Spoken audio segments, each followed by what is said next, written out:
이 말씀을 통해서 우리에게 깊은 위로가 있기를 간절히 원하고요. 또 회복이 있기를 간절히 원하고요. 혹시나 낙심하고 있었다면, 좌절하고 있었다면, 하나님의 은혜를 처음 받아본다면, 처음이라면, 아니면 교회 생활 가운데 내가 좀 상처가 있었다면 그 모든 것들이 회복되어지기를 간절히 소망해 봅니다. 하나님은 소망 없는 상태인 그의 백성을 어떻게 하신다고 하셨습니까? 회복시킨다고 하셨습니다. 어떻게 해요? 아름답게. 인간이 생각하는 아름다움, 또 하나님이 생각하시는 아름다움은 분명히 이 부분에서는 공통점이 있을 겁니다. 우리를 하나님께서 아름답게 회복해 주실 줄 믿습니다. 자, 그런데 먼저 자연을 회복해 주십니다. 그리고 연약한 자들도 회복시켜 주십니다. 자, 약한 자들에게 가장 필요한 게 뭘까요? 육신이 연약하고 뭐가요? 맞아요. 하나님이 제일 필요하죠. 연약한 자들에게 진짜 하나님이 필요해요. 왜 하나님이 필요합니까? 하나님이 능력 그 자체이시기 때문에. 그죠? 그리고 우리의 힘이시기 때문에. 그러니까 연약한 자들에게는 결국 뭐가 제일 필요합니까? 용기가 필요하거든요. 약할수록 용기가 필요합니다. 여러분 용기 가지시기 바라요. 저도 용기를 가지겠습니다. 그래서 하나님은 우리에게 연약한 자들에게, 약한 자들에게 용기를 주십니다. 또 영적으로 어두운 곳에 살던 자들에게 어떻게 영적으로 어둠, 영적으로 죽어있는 자들에게 생명을 허락하시는 우리 하나님이시죠. 또 불완전한 자들을 어떻게 바꾸어 주시겠습니까? 우리 하나님은 완전하게 바꾸어 주십니다. 병든 자를 치료하시는 하나님. 생명수가 광야에 흘러 어떻게 돼요? 광야에, 사막에 생명수가 흐르면 어떻게 됩니까? 사막의 광야에 가장 필요한 게 뭐예요? 물 아닙니까? 물이 바로 생명수 아닙니까? 광야에 생명수가 흘러 아름다운 곳이 되죠. 아주 멋진 곳이 되는 겁니다. 가짜 오아시스가 진짜로 바뀌는 겁니다. 그냥 실제로 있지 않은데 가상으로 보이는 그 오아시스가 진짜 오아시스가 된단 말입니다. 누구를 믿으면? 하나님을 믿고 의지하고 기다리면 우리에게 그렇게 하나님이 역사하실 줄 믿습니다. 광야에 대로가 생긴답니다. 8절 보세요. 8절 뭐라고 나옵니까? 거기에 대로가 있어. 광야에, 사막에 길이 생긴단 말입니다. 그것도 넓은 길, 대로, 큰 길, 대로를 만드셔서 하나님이 어떻게 하십니까? 죄의 속죄함을 받은, 속량함을 받은 자들을 돌아오게 할 거라. 쫓겨났고 도망다녔고 연약했던 자들을 다 돌아오게 하실 하나님을 우리가 찬양하고 그분을 우리 마음속으로 더 깊이 사모하는 저와 여러분 되시기를 간절히 소망합니다. 자, 우리 1절 한 번 더 다 같이 읽어봅시다. 시작. 광야와 메마른 땅이 기뻐하며 사막이 백합화같이 피어 즐거워하며. 여러분, 메마른 땅이 기뻐할 수 있습니까? 사막에 꽃이 필 수 있습니까? 사막에 꽃이 피어 향내 내리라. 이런 찬양도 아시죠? 주님이 다스리는 그 나라가 되면 광야처럼 메마른 땅이 기뻐하는 곳이 될 것이고, 사막 같은 그런 어두운 땅이 어떻게 된단 말입니까? 백합화가 피어서 꽃이 피어가지고, 그것도 자욱하게 피어서 막 물이 쏟아지니까요, 비가 막 확 내려버리니까 막 꽃이, 시들었던 꽃과 나무와 열매들이 탁 피어 생기를 얻게 되는 그런 역사가 일어나는 거죠. 성경을 어둡게만 볼 필요가 없는 겁니다. 오늘 말씀은 1절부터 우리에게 희망을 주는, 소망을 주는 말씀인 거예요.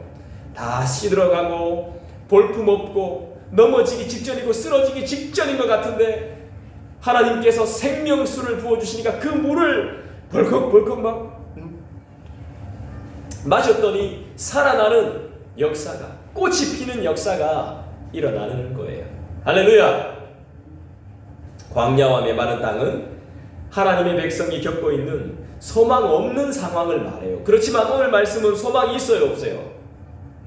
말씀해 보세요. 크게 이야기해 봐요. 소망이 있어요, 없어요? 있죠. 왜 소망과 희망이 사라지겠습니까? 삶 속에 그의 나라와 그의 의를 구하지 않기 때문 아니겠습니까? 말씀이 없고 주님과의 만남인 기도가 없기 때문에 소망과 희망이 사라져 가는 것이죠. 걱정과 근심이 주님의 역사를 막고 있는 거 아닙니까? 더욱더 주님을 의지하시길 부탁드립니다. 하나님이 치료해 주시고 하나님이 회복시켜 주시고 하나님이 살려주실 줄 믿습니다. 그래서 믿는 자로서 사람 구실 제대로 한번 해보고 하나님의 사명을 감당하고 하나님이 데려가실 줄 믿습니다. 아멘. 자, 2절 보십시다. 2절 다 같이 읽겠습니다. 시작. 무성하게 피어 기쁜 노래로 즐거워하며 레바논의 영광과 갈멜과 사론의 아름다움을 얻을 것이라. 그것들이 여호와의 영광 곧 우리 하나님의 아름다움을 보리로다. 우리 하나님 어떤 분? 아름다우신 분. 우리가 하나님의 아름다움을 볼 것입니다. 레바논, 갈멜, 사론. 레바논의 뜻은 뭐예요? 아름다운 백향목. 갈멜은요, 상수리나무. 그것도 그냥 상수리나무가 아니고 따라합시다. 웅장한 상수리나무. 사론은 뭐예요? 아름다운 꽃과 목초지로 유명한 지역이죠. 메시아가 우리 하나님께서 통치하시는 왕국은 사막과 같던 곳을 이렇게 아름다운 땅으로 변화시켜요. 레바논처럼, 갈멜처럼, 사론처럼 이렇게 변화시킨단 말이에요. 이건 뭡니까? 하나님이 온 땅에, 이 시대에 임한 저주를 완전히 제거하신다는 뜻이에요. 제거하심으로 세상을 아름다운 뭐와 같이 천국, 에덴 동산처럼 그렇게 만들어 주신다는 거예요. 믿습니까? 여호와의 영광 곧 우리 하나님의 아름다움을 볼 것입니다. 우리 하나님의 아름다움을 보기를 원하십니까? 삶 가운데 우리 교회가 아름다워지기를 원하고 내 삶이 아름다워지기를 원하고 아름다우신 하나님을 닮아가기를 원하십니까? 여호와의 영광은 회복된 자연에 드러난 영광스러운 변화를 의미하겠죠. 죄로 인해서 오염된 자연이 회복되면 모든 세상은 하나님이 처음 창조하셨던 때처럼 하나님의 아름다움을 드러낼 거예요. 저는 기대가 됩니다. 주님을 진정으로 만나면 어떻게 됩니까? 교만한 사람이 겸손하게 바뀝니다. 그리고 그렇게 변화하는 회개가 나타납니다. 잘못했습니다. 여러분 잘못했습니다. 제가 회개합니다. 이 교만했던 자가 겸손하게 바뀌는 겁니다. 어떻게 되면? 하나님을 만나게 되면 그렇게 바뀌게 됩니다. 믿으시죠? 추함이 하나님을 닮아 아름다움으로 변하게 된다는 사실 여러분 믿으시죠? 할렐루야. 그러니까 막 그래요. 아이고 사람 됐지 뭐. 나 만나서 사람 됐지 뭐. 주님 만나서 사람 됐지 뭐. 주님을 믿는 우리 공동체에 와서 사람 됐지 뭐. 얼굴이 더 좋아졌지. 이렇게 말하는 이유가 뭡니까? 하나님의 은혜를 받아서 그런 거 아니에요. 그래서 우리는 하나님의 은혜가 늘 필요해요. 은혜를 받는 방편은 뭐죠? 오로지 하나님의 말씀이죠. 찬양도 물론 감동을 주지만 오늘 뭐 듣던 이야기 중에 보니까 진짜 말씀은 우리에게 감동뿐만이 아니라 우리를 정말 치료하시는 것 같아요. 치료. 말씀 보고 기도하지 않으면 우리는 막 힘이 없습니다. 그래서 꼭 예배 가운데 말씀 보고 또 함께 기도하는 이유가 바로 그거 아니겠습니까? 하나님의 능력을 힘입어 살기 위해서. 자, 3절 4절 같이 한번 읽어봅니다. 시작. 너희는 약한 손을 강하게 하며 떨리는 무릎을 굳게 하며 겁내는 자들에게 이르기를 굳세어라. 두려워하지 말라. 보라 너희 하나님이 오사 보복하시며 갚아 주실 것이라. 하나님이 오사 너희를 구하시리라 하라. 4절 정말 우리에게 위로가 되는 말씀이죠. 겁내는 자들에게 이르기를 굳세어라. 두려워하지 마라.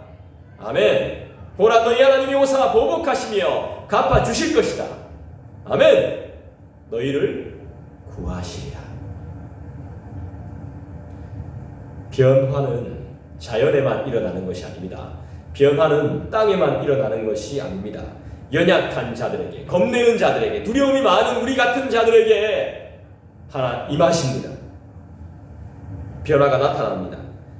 주님이 임하시죠. 이들은 세상에 대한 두려움으로 인하여 아무 일도 할 수 없었던 그런 사람들입니다. 하나님은 이들에게 구원을 선포하십니다. 그리고 용기 낼 것을 명령하십니다. 두려워하지 마라. 하나님이 다 보복하시리. 하나님이 다 갚아주시리. 할렐루야. 하나님이 다 갚으시고 책임지실 건데 뭐가 걱정입니까? 그죠? 하나님이 직접 오셔서 보복하시고 신원하시고 구원하실 것을 약속하시는 것이죠. 신원이 뭐예요? 비통한 일, 억울한 일, 원통한 일, 누명과 죄를 풀어주시는 우리 하나님, 그 하나님을 믿으시길 바라요. 일할 수 있도록, 버텨낼 수 있도록 하나님께서 도와주실 텐데 걱정할 필요가 없습니다. 먹고 사는 문제 해결할 수 있도록, 해결받을 수 있도록 일거리 주시고 물질 주시는 우리 하나님이 계신데 왜 걱정합니까? 주님이 보복해 주시고 다 해결하실 줄 믿습니다. 아멘. 아멘. 자, 5절 봅시다. 5절 한번 같이 읽겠습니다. 그때에 맹인의 눈이 밝을 것이며 못 듣는 사람의 귀가 열릴 것이며, 이런 역사가 일어납니다. 벙어리가 이제 알아듣고 말도 하게 될 것이고, 이건 뭡니까? 소경이 눈도 뜨게 될 것이고, 귀가 열리고 눈이 밝아질 것입니다. 맹인의 눈이 밝을 것이며 못 듣는 사람의 귀가 열릴 것이며, 성경에서 말하는 보고 듣지 못한다는 것은 뭘 말하냐 하면요, 하나님의 말씀을 보고 들을 수 없는 영적인 어둠의 상태, 영적으로 죽은 상태를 말하는 거예요. 못 보고 못 듣는 건 영적으로 죽는 거예요. 말씀을 듣지 못하는 것은 생명을 얻지 못하잖아요. 영적으로 죽음에 이르게 되는 아주 비참한 일인 것이죠. 이 무슨 말입니까? 죽을 수밖에 없는 자들이 이 말씀을 보고, 죽을 수밖에 없는 자들이 이 말씀을 듣고 어떻게 돼요? 생명을 얻을 수 있게 되는 것. 누가 이렇게 해주십니까? 하나님이. 보게 해주시고 듣게 해주시는 것 누가 해주시는 거죠? 하나님이. 누가 이렇게 회복시켜 주시죠? 맞아요, 하나님이요. 누가 이렇게 해주십니까? 우리의 모든 것을 책임지는 분이 누구십니까? 6절 계속 보시죠. 그때에 저는 자는 사슴같이 뛸 것이며, 저는 자는 사슴같이 뛴답니다. 말 못하는 자의 혀는 노래한답니다. 벙어리는 노래한답니다. 이는 광야에서 물이 솟겠고 사막에서 시내가 흐를 것입니다. 이런 놀라운 기적이 일어납니다. 어디 이뿐입니까? 7절도 보십시다. 뜨거운 사막이 변하여 못이 될 것이며, 메마른 땅이 변하여 원천이 될 것이며, 승냥이 눕던 곳에 풀과 갈대와 부들이 날 것이며. 뜨거운 사막, 이 건조한, 아주 건조한 곳이죠. 건조한 팔레스타인에서 물은 생명을 상징해요.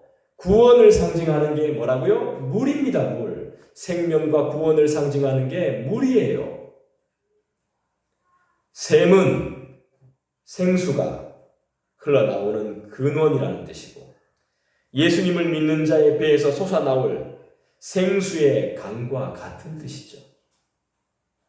예나 지금이나 물은 참 귀합니다. 그죠? 더구나 깨끗하고 영양가가 좋은 물은 정말 귀해요. 음식을 먹지 못해도 물만 있으면 얼마든지 버틸 수 있잖아요. 그죠? 음식을 섭취하지 못해도 물이라도 물 먹을 수 있으면 사람이 목숨을 연명할 수 있지 않습니까? 물은 생명인 거예요. 우리의 생명은 누구십니까? 우리의 생명수 되시는 분은 누구십니까? 여러분 잘 한번 생각해 보십시오. 우리의 생명수 되시는 분은 누구십니까? 우리가 정말 믿고 의지해야 되고 따라야 될 분은 누구십니까? 그렇죠, 하나님이죠. 우리 아이들도 다 압니다. 8절 볼까요? 거기에 대로가 있어 그 길을 거룩한 길이라 일컫는 바 되리니 깨끗하지 못한 자는 지나가지 못하겠고 오직 구속함을 입은 자들을 위하여 있게 될 것이라. 우매한 행위는 그 길로 다니지 못할 것이며 깨끗하지 못한 자는 지나가지 못한답니다. 누구로 인해서 우리가 깨끗해집니까? 우리가 원래 깨끗한 존재입니까? 아니에요. 죄 많고 병들었죠. 누가 우리를 깨끗하게 해줍니까? 주님 때문에. 주님과 동행하는 자들은 깨끗해요. 여기 나오는 대로는 뭐겠어요? 구속된, 구원받은 하나님의 백성이 시온에 돌아와서 하나님을 찬양하기 위해서 하나님이 준비하시는 구원의 도구를 의미하는 것이죠. 대로가 구원의 도구입니다. 구원의 길입니다. 이쪽으로 가야 되는 겁니다. 예수님은 구속된, 구원된 자들이 하나님께 돌아오도록 만드는 우리의 유일한 길이십니다. 예수님은 생명의 유일한 길이십니다. 할렐루야. 9절이 계속해서 말씀합니다. 구원과 속죄함을 입은 우리는 땅의 것으로 속상해하지 말고 만족하지 않습니다. 9절 한번 읽어볼까요? 9절 읽어보겠습니다. 거기에는 사자가 없고 사나운 짐승이 그리로 올라가지 아니하므로 그것을 만나지 못하겠고 오직 구속함을 받은 자만 그리로 행할 것이며. 두려워할 이유가 없는 거죠. 그죠? 4절과 연결이 돼요. 두려워하지 마라. 겁내지 마라. 하나님이 다 책임져 주신다. 보라. 너희 하나님을 보아라. 하나님을 바라보아라. 더 기도해라 이 말입니다. 정말 제대로 우리가 기도해야 되는 것이죠. 폰만 잡지 말고 진짜 기도해야 됩니다. 진짜로. 말씀에 집중해야 됩니다. 말씀이 선포되어질 때 거기에 집중해야 됩니다. 다른 거 볼 필요 없습니다.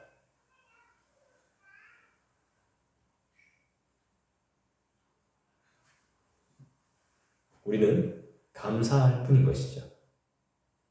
사자가 없고 사나운 짐승이 우리를 덮치지 못할 것이기 때문에. 믿으십니까?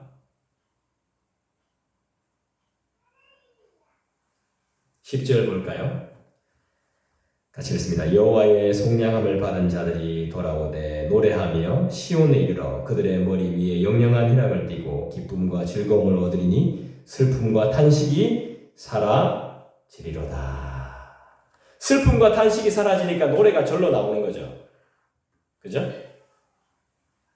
속량이란 단어가 나오네요. 속량이 뭡니까? 빛을 갚아주는 거죠.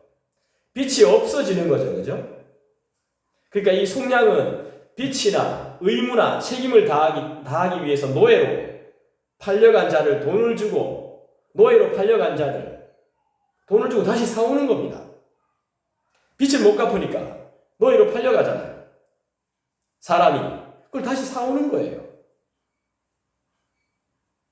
하나님은 죄와 세상에 팔린 성도들을 예수님을 통해서 값을 치르고 사오셨습니다. 속량하셨어요. 하나님께서. 우리가 그렇습니다. 세상의 노예였는데, 돈의 노예였는데, 물질의 노예였는데, 사람들의 노예였는데, 질병과 아픔과 슬픔의 노예였는데, 이제 우리는 우리 주 예수 그리스도, 우리 예수님 덕분에, 그리스도 예수님, 우리 예수 덕분에 죄와 사망에서 속량함을 받은, 속죄함을 입은, 기쁨을 얻은, 즐거움과 영원한 희망이 있는 그리스도인이 되었습니다. 여러분들은 그리스도인이 된 거예요. 말씀을 맺겠습니다. 백성을 변화시키는 하나님의 영광이 잘 드러나는 것이 이 말씀에 보여집니까? 정말 우리가 알 수 있습니까? 이 세상이 우리를 조롱해도 우리가 괴로워할 필요가 없는 것이죠. 이사야 35장은 예수님이 오셔서 성도에게 일어날 변화가 무엇인가를 비유적인 언어로 잘 묘사해 주고 있는 것 같아요. 예수님을 믿기 전에 모든 인간은 어땠습니까? 오늘 말씀처럼 사막과 같이 볼품없는 상태였죠. 삐쩍 말라가지고 말이죠. 그죠? 메마른 상태였죠. 얼마나 심령이 메말랐었습니까? 그리고 어떤 상태였어요? 인간은요. 세상에 대한 막연한 두려움 때문에, 물질 없는 것에 대한 두려움 때문에 그렇게 막 떨고 두려워했던, 힘들어했던 그런 사람들 아닙니까? 또 그것뿐입니까? 눈과 귀가 멀어가지고 말도 못하고, 그죠? 눈과 귀도 멀고 말씀을 읽어도 무슨 말인지 모르고 그렇게 수많은 설교를 들어왔음에도 불구하고 무슨 뜻인지 모르고 영적으로 죽어 있어가지고 생명을 얻을 수 없는 아주 비참한 상태였죠. 그뿐입니까? 그렇게 되니까 하나님을 위한 일은 하나도 할 수 없고 결국 나를 위해 사는데 나의 만족도 없고 그런 아주 비참한, 우리 인생 자체가 비참한 상태였어요.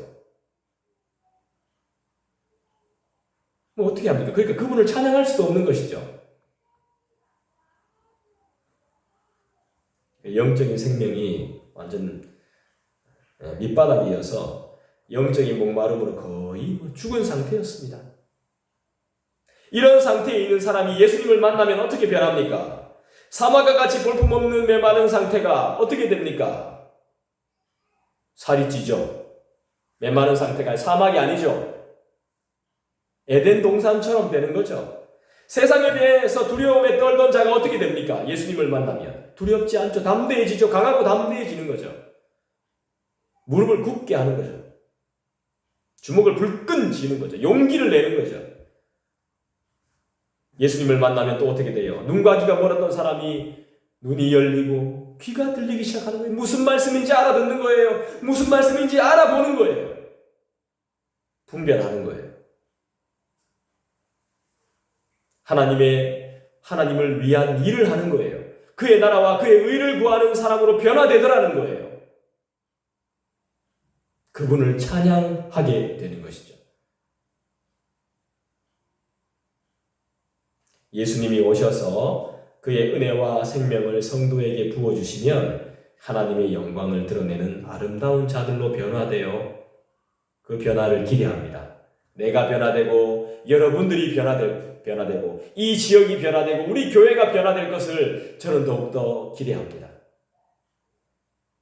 이제 하나님 외에는 두려워하지 않는 담대한 자로 살 수 있게 된 것이죠. 예수님은 맹인의 눈을 열어주시고 귀먹은 자를 듣게 하심으로 하나님의 말씀을 통해서 무엇을 우리에게 허락하셨습니까? 거룩한 생명을 우리에게 주셨습니다. 그래서 말씀을 듣고 보는 이 시간을 너무너무 소중하게 생각하는 것이죠. 그래서 진정으로 예배하는 당신은 예배자가 되는 것입니다. 나는 예배자가 되는 것입니다.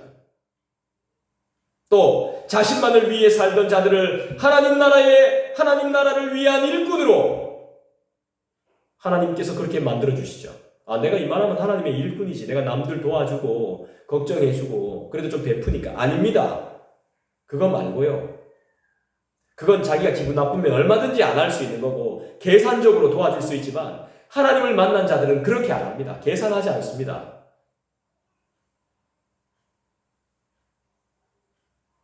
진정한 하나님의 일꾼이 되는 것이죠. 하나님을 진짜 만난 사람들. 날마다 우리는 하나님을 만나야 됩니다. 말씀을 통해서. 말씀을 보는 시간에 하나님을 만나는 시간 아닙니까? 기도하는 시간, 찬양하는 시간, 예배하는 시간 자체가 이렇게 우리가 얼굴을 마주보며 말씀을 듣는 이 시간이 바로 하나님을 예배하는 시간, 하나님을 만나는 시간인 줄 믿어요. 우리로 하나님을 찬양할 수 있게 해주시죠. 무엇보다 예수님은 우리 성도들에게 또한 나에게 성령을 통해서 보혜사 성령을 통해서 영적인 목마름을 채워주십니다. 그리고 우리는 오직 하나님만 예배합니다. 오직 일편단심으로. 이번 한 주간도 남은 한 주간도 승리하시는 저와 여러분 되시기를 주님의 이름으로 축복합니다. 할렐루야.